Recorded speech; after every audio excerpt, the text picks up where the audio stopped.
In this video, I am going to show you how to change background on Wix website. So let's see how we can do it. So this is our Wix website and today we are going to change backgrounds for several sections. To do this, go to your Wix website and open your Wix website editor.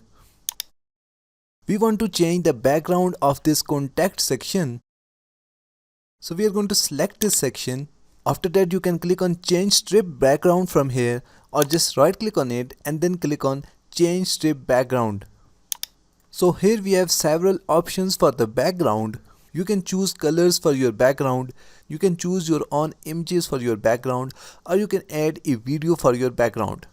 So I am going to choose a Wix free image, so I am going to select the image and as you can see that our background is now changed.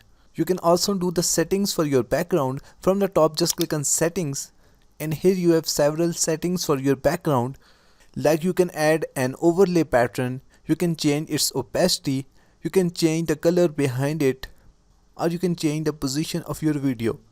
So this is how you can change background on Wix. That's it for today. Thanks for watching. Please like and subscribe.